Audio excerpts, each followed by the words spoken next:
just saw it on my iPad. Oh no, I've got a good voice. I think everyone can hear me. Thank you all for coming to our little library presentation brought to you by the Outreach Committee from Christ Church UCC.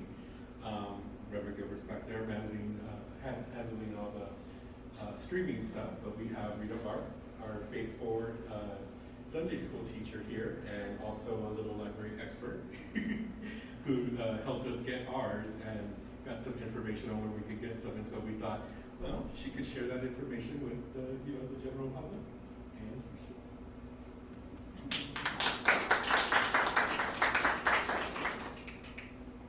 hello. It doesn't work right now. Okay. Now Can you hear me? Oh, there you go.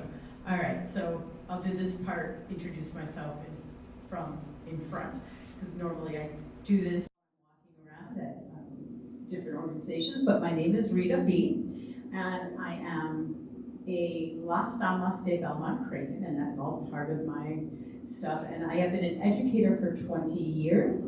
I have a BA in early childhood special ed and a master's in early childhood teaching adults, so I get to bring my whole little world together and work with coaching teachers to be better preschool and infant toddler teachers, and I've been doing that the last 3 years in Albany Park, which is in Chicago. And so I got started with little libraries right around COVID, right at the start. I had been looking for something new to do in the neighborhood. I had been Park Advisory Council president from 2011, 2015, got the new playground, thought, okay, I'm done. And then Blackhawk Park needed some help, and they were close to my house, so I became vice president at Blackhawk Park, and then COVID hit. And there was nothing to do, and parks were closed, and Blackhawk Park was one of the parks that only had a lending library indoors, but now everything was closed. I was, at that time, got involved with Las Damas de Belmont Cragen, and the founder and I were sitting around trying to figure out what to do, and I remembered all the great little libraries that I saw in Oak Park when I worked in Oak Park and wandered with my children up and down the streets, and we would get books, take books, read books, sit on the street and read them and put them back. And we were trying to figure out how many were in the Belmont Cragen community. Belmont Cragen is Grandin, Austin to about Belmont and Cicero in Chicago. It is 79.8% Latinx, and it is a working class family, working class families. There is a library on Belmont, but if you live off of Grand or Fullerton, it's quite the hike to get to. It's known as a book desert, which is a name I learned while I was doing little libraries. And so I started wandering around looking for them. And I found about 4 or 5, but then in the meantime, I got in touch with Girl Scouts who were working on their silver badge or silver medal. I'm not sure what they call that. And they built 2 little libraries, and then they needed a place to put them. I told them, I've got this. I found some ladies in Belmont Cragen who offered up their place. They had a father who was a carpenter, and he bought these silver squared items at Home Depot with stakes, and they used sledgehammers to pound them in, and then the wooden post, and then they screwed everything, the little library to the top of that, and it was quite a big production. But what we did was we told the women, or the families that were getting a library, that if they wanted to build community, then they needed to invite their neighbors, have snacks, and I would come out and read stories. And so that started right around 2020, 2021. And now our little story times in Belmont Cragen have moved to a coffee shop, one Saturday a month. Myself and my little book fairies come out and we read the books in Spanish and English because we are a bilingual community. We're thinking of adding Arabic next year, but we're still trying to get the logistics and get enough volunteers to help with that. We read the same book, and it just brings the community together. And so that's just a little bit about me. And let's see. So what are little libraries? So they are actually they were started by a man named Todd Ball in about 2009, and he built one in Hudson, Wisconsin as a tribute to his mom. And he put it out there. He was inspired by, there were roadside things where people would have book exchanges, and he was inspired by that, and he just put a sign out in his yard, and he built it to look like a little red schoolhouse, and he called it free, it said just free books. So his neighbor, Rick Brooks, who was a University Wisconsin-Madison outreach program manager, saw the potential for a larger grassroots movement. Together they refined the idea and began building little libraries and sending them out.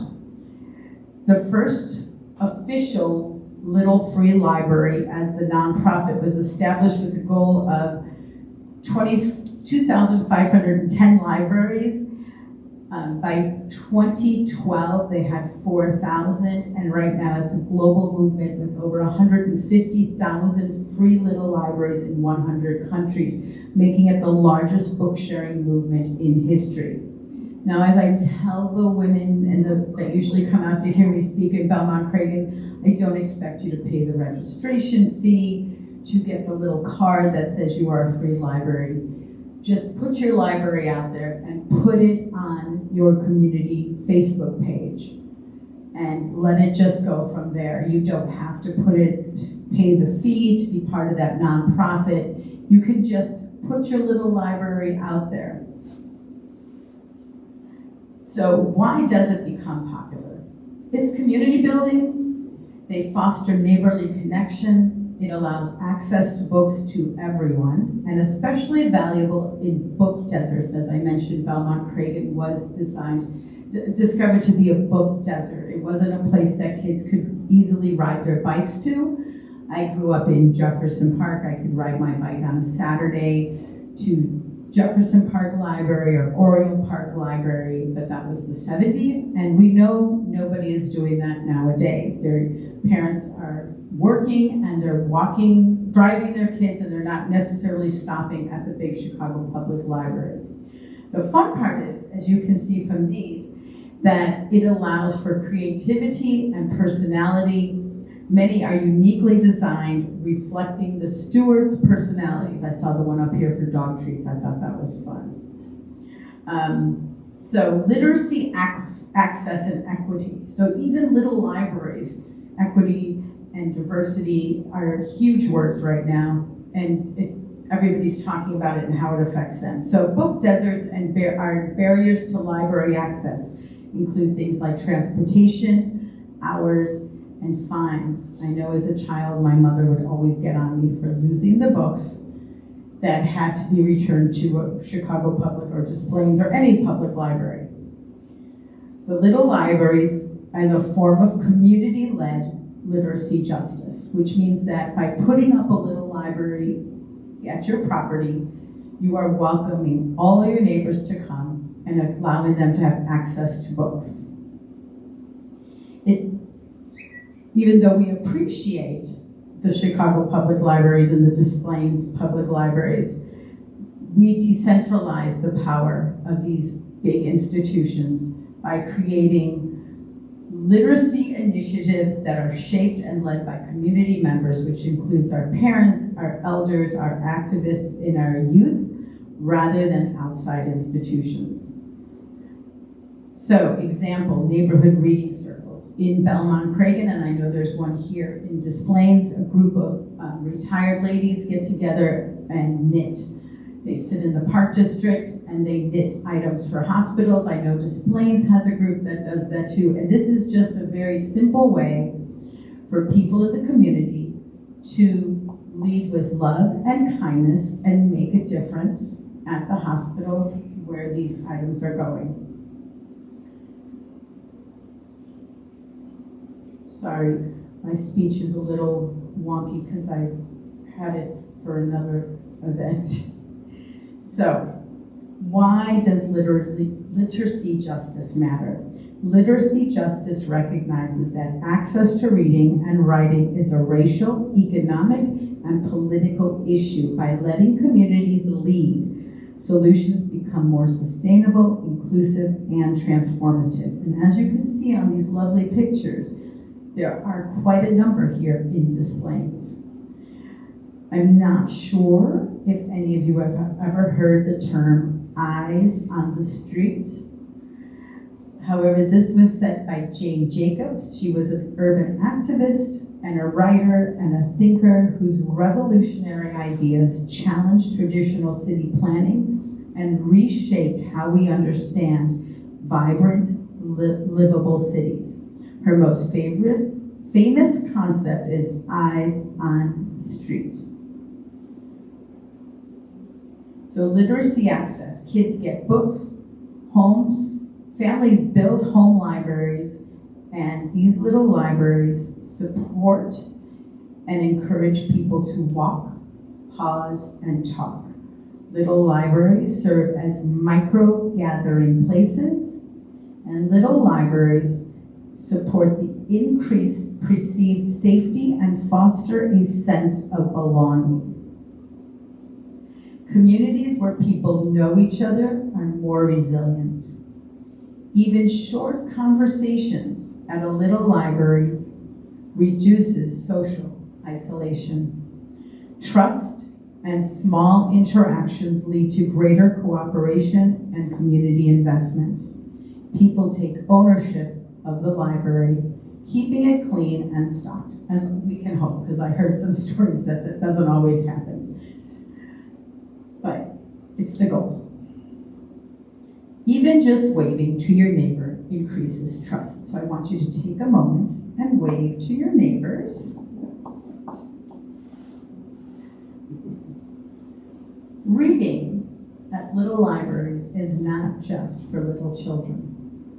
Cognitive reserves. Regular reading builds a cognitive reserve. Essentially, your brain develops stronger networks and more resilience to age-related decline. Mental stimulation. Reading keeps your brain active and engaged, which can slow down cognitive aging. It's like exercise for your mind. Memory support. Following a plot or remembering facts and characters gives your brain practice with short-term memory and concentration. Vocabulary and language skills, yes. Even us adults need vocabulary and language skills. Lifelong reading strengthens language areas in the brain, which are often affected in Alzheimer's. Stress reduction. Reading can reduce stress and improve sleep, both of which support overall brain health. And I have studies to prove this. In 2013, in neurology, found that seniors who engaged in mentally stimulating activities like reading had a slower rate of memory decline. In 2020, a review in The Lancet listed lifelong learning and cognitive activity as a key modified risk factors for dementia. And that one's important to me. My mom had dementia, and I realize now, looking back, that she never had any hobbies. She didn't watch television, she never read books. She would sit outside and watch traffic for as long as I can remember looking back. She just never engaged. And even as you get older, your brain has, I'm gonna struggle with the word, English is not my first language, plasticity. I think I said it right, but our brain has plasticity, and that doesn't stop once you turn 21. That continues through your whole life. Now, reading for children. 92% of kids report greater access to books via little libraries, and 49% read more frequently, about 1.1 extra days a week. 88% bring more books home, helping build personal libraries. English language learners see the biggest boost. 72% read more on little library visits The statistics come, and these statistics come from parkridge.org and littlefreelibraries.org. Now, Illinois has also jumped on the bandwagon. There's a statewide initiative called Family Reading Nights, emphasizing that when families read together, it strengthens early literacy and boosts future educational outcomes. And as a teacher for many years, I can tell you that teachers can teach your children the alphabet, teachers can teach them alphabetical order, but the love of reading starts with you. If your children, grandchildren, nieces, and nephews sit with you out in the backyard, or even coming to the library or walking through the neighborhood and looking books, that instills that love of reading. It is not something that we can teach in school. That comes from all of you, and sitting outside, invite your neighbor's kids over, have some sweet tea, and throw a blanket on the floor, or a chair and blankets, and just bring out some books and read together. And so they are seeing you read, even if it's a magazine, a cookbook, and have them also read cookbooks with you. Pick out recipes and discuss them, and that constantly builds that love. The University of Illinois Urbana-Champaign found that a robust home library of 500 plus books can boost long-term vocabulary, attention, and educational attainment, comparable to the impact of having parents with higher education. And that's an interesting fact, because spent most all of my life in Belmont Craig, nobody has room for 500 books. So you use them for a while, and then you need to get rid of them. You bring them to a little library, and you restock your child's little libraries, or their little books at home, and then once they've gotten tired of those, you can take them to another little library and constantly churn and churn them out. This way, giving them access to books, having books in the house for all of you to read, because it's really hard to have 500 books in your house. My daughter tried. She is an avid reader. I was like, no more books. So other benefits for children are children who are not reading proficiently by the 3rd grade are 4 times more likely to drop out of high school, and that comes from the Anne E. Casey Foundation. Reading aloud to children is the #1 predictor of future literacy and school success. And you have your grandkids, your nieces, your nephews, your children come visit and stay with you. Read chapter books together. There's some really fun ones out there. You don't have to stick to the classics. You could do Roald Dahl and Charlie and the Chocolate Factory and read it 1 or 2 chapters every time they come to visit, make it part of the visit, and then end it with popcorn and a movie and have a discussion on how the movie and the book are different. And you would be amazed how much kids will like to have that kind of discussion. 20 minutes a day gives an exposure to 1.8 million words per year, not only for the children, but for you. And it's always good because of the plasticity of our brains. So reading regularly, especially starting at a young age and continuing to an older age, is one of the many health benefits that support long-term brain health and may reduce the risk and delay the onset of Alzheimer's or other dementias. Reading is like cross-training for your brain. It exercises the memory, language, attention, empathy, and reasoning all at once. Whether it's fiction, nonfiction, poetry, or even a comic book, regular reading is a powerful investment in mental agility, emotional depth, and long-term brain health. Now, a little bit of words on safety. There is research that shows crime goes down when neighbors know each other. There's a collective efficacy, social capital, and neighborhoods with engagement are less vulnerable to violence because you're out there walking your dog, walking from block to block to check out these little libraries, wave to your neighbors, and that all builds into the safety of your community. So I'm going to share with you a little story. I started to share a bit. One of our Damas had just moved back into Belmont Cragen and joined our organization right when I found out I could get a free little library and she wanted it. We installed it in front of her house, and as I said, she would have to go and invite her neighbors and bring snacks. So she went door to door and left little handwritten invites saying we're going to have a library inauguration and a story time Saturday at 11 o'clock. And she had just moved, COVID happened, she didn't get to know her neighbors. They came. They came with their chairs, they sat along the parkway, some people sat right off the curb in chairs. She got to say hi to them. I presented their family with their certificate. I did a story time for some of the little kids in the neighborhood, but everybody just hung out, social distancing, but she got to make some friendship with her neighbors, and she got to meet them, which otherwise she might have had to wait until all the COVID ended, and by then everybody's into their regular cycles. But it encouraged her and her neighbors to get out and say hello. And she's new to the neighborhood, and that was so great for her, her family. She had little kids, and it was such a nice day. So here's your call to action. I'm going to invite you to build or sponsor a little library. I'm going to encourage you to walk your blocks, wave hello, and if you see a little library, take a book. If you don't have a book that day, it's okay. And next time you go past there, add a book or add a magazine. And I just want to highlight how these small efforts can build strong and resilient communities. So I want to talk to you a little bit about little libraries.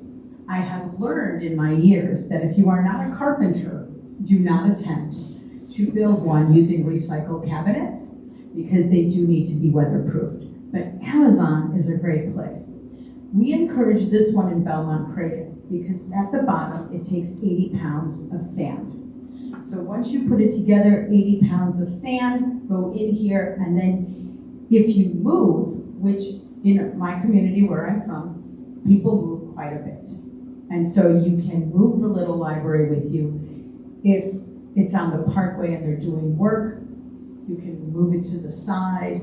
You can also plant it in one of those huge Home Depot planters, put dirt and flowers around it, and just make it your own and very personable. These run about $160 on Amazon. Amazon does have the wooden ones. If you are more crafty, which I'm not, or more carpentry skills, which Ruth in the back, you said something about having a table? Did you say something about having a saw? Barb, sorry. Barb, you said something about having a saw table? Oh, workbench. Of a workbench, so, you know, I look forward to your little library being built. But these are easy to assemble. Again, I'm not very carpentry skills. It did take us about an hour to assemble this because by the time I got there, some people had started it and I had to step in and get it done for our inauguration. When you're a Damas in Belmont Cragen, we bring Grace, who is our oldest living Dama, and one of the kids from the neighborhood, and they hold the ribbon and the family cuts the ribbon and we make a big to-do, and there's usually snacks available for everybody. And so it gets to be a lot of fun, and we make it into a big party. So, I will give you my closing thought. Little libraries may be small, but they open the door to something big, a safer, kinder, more connected neighborhood, one book, one neighbor at a time.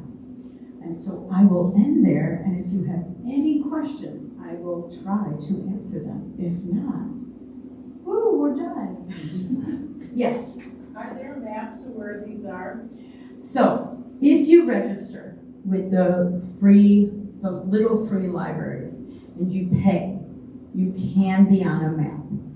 Now, in Belmont Cragen, we have tried to tap into our high school kids to see if someone can make us a Google map. And they are actually working on that for us this year.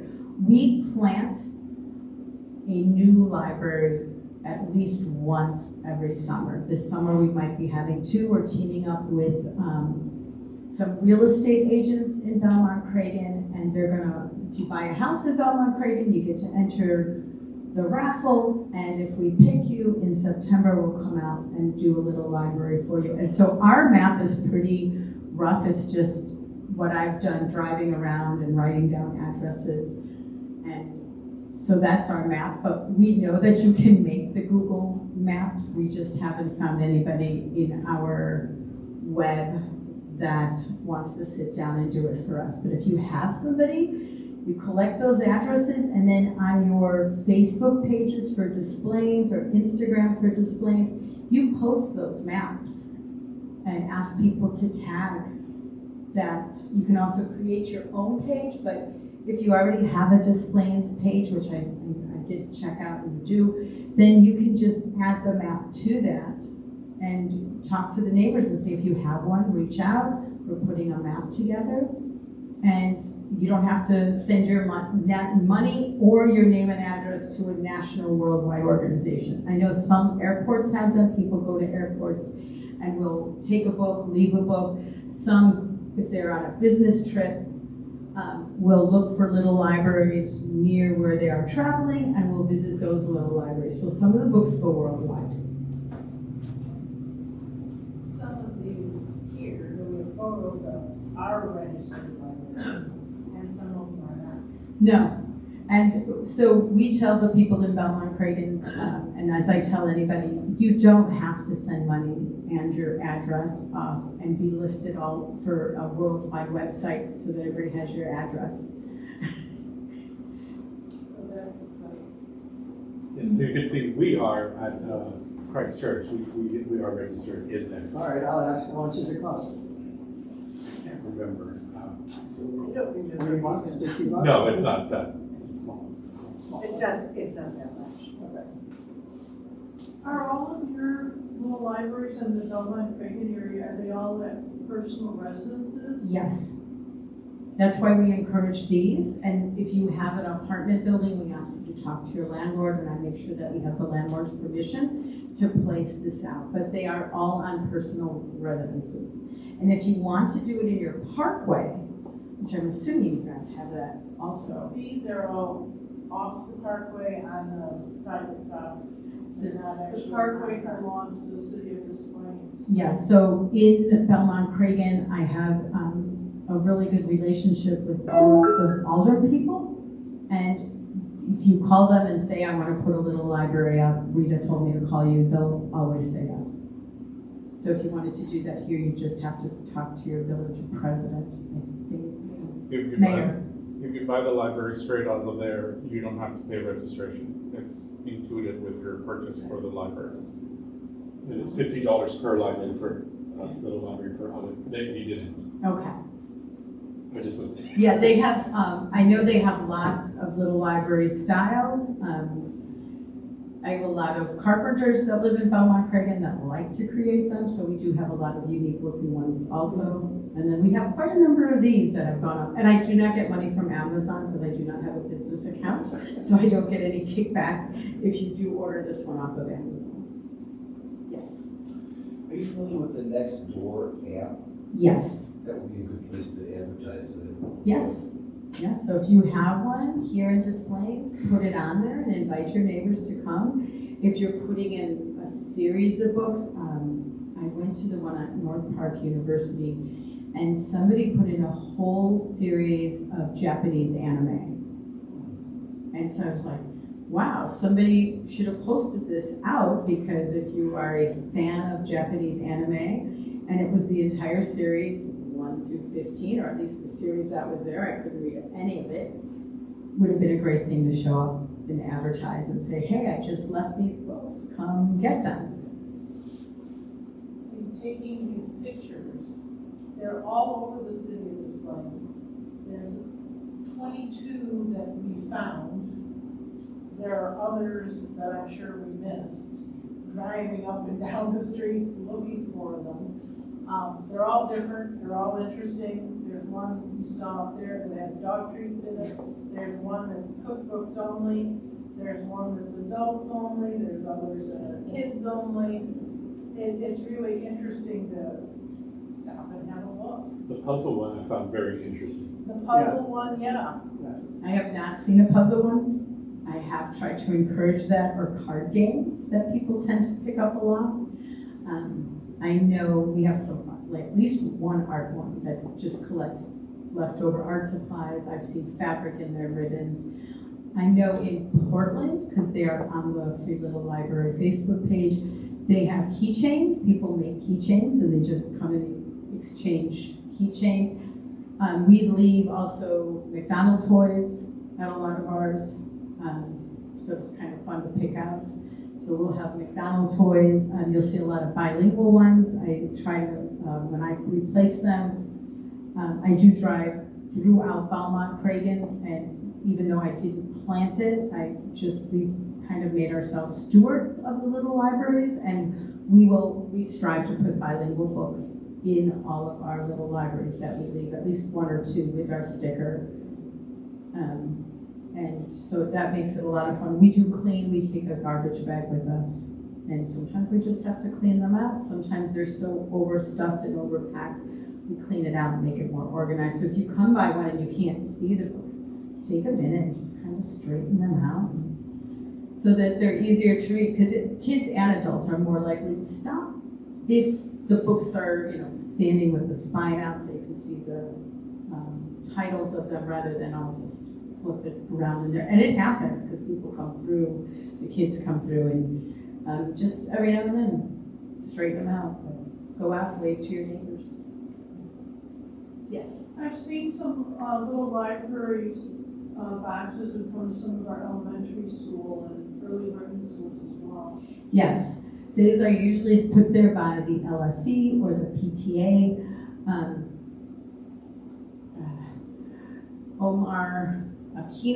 Senator Omar Aquino and Lillian Jimenez have reached out to me. They've met me at a women's night dinner, International Women's Dinner in March, and have asked me to work with them, putting them in at public schools in the Hermosa community. So, and I know Alderman Villegas, he sends people my phone number and tells them to call me if they have questions. So there's a lot of places you see them, and especially the school ones get depleted very quickly. Yes. One thing I'd like to say, when we were taking pictures, we drove by Christ Church, and we had pictures of ours already. But it was what a thrill to see. It was in the picture, it shows a mother, grandma, and it was a double stroller. So there was a kid on each side. You could only tell in the photo that there's one child. But there were two, and they were all sitting out there. And I said, do you mind if I take your picture? And she said, no, go ahead. We sit here all the time. We love it. And it was just like a serendipity that here I was to take a picture, and they were enjoying it so much. It's fun. I like the ones with benches. Those are really fun ones because the family has taken. I've seen one that looked like a small china cabinet and then a little bench next to it. They use tempered glass. I saw one in Germany, southern Germany, along a condominium project with an early childhood center and a senior center.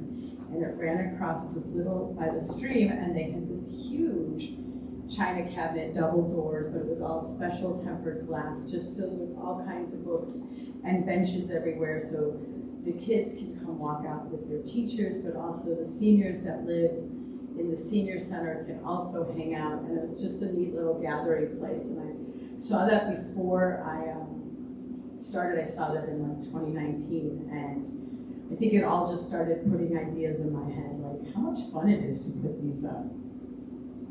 I was very surprised at the variety of books that go into the one in front of the church. Because I thought it was just going to be a lot of kids' books, and that was fine, because that's what we had intended for, but we get cookbooks, we get a lot of adult, I shouldn't say adult, books for adults, books for kids, middle school, teen. There's just such a wide variety, and it's so nice to see that. It is, and I think some places do put a little tag like cookbooks only. Yeah. Or, early childhood only, depending on where they're at. But it is fun to just take a peek and see that sometimes there's magazines from all over the world that I've seen, cookbooks from all over the world. I always like to find one from Germany, and I'm like, oh. My favorite was Cooking with Wine. I thought that was interesting. They probably figured you're a church, you got lots of wine, you need something to do with it. Yes. It's fun to see the different languages that are represented, and that comes from the diversity in your community, because everybody's got books. And from what I've heard from people in Belmont Cragen, when they have a book library, people tend to just leave books at your door and walk away. They'll just drop off a box of books. So it's something you should be prepared for, that people will just leave books that don't fit in and they don't want to take it back home, and they'll just leave it by your library. Any other questions? If not, great. Thank you. It was so nice to meet you.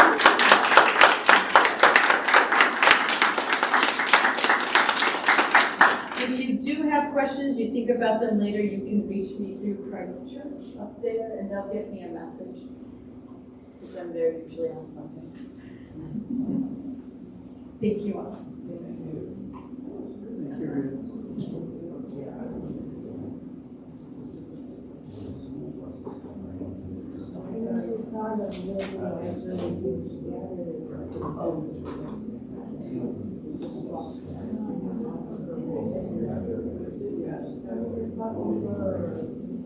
I saw them.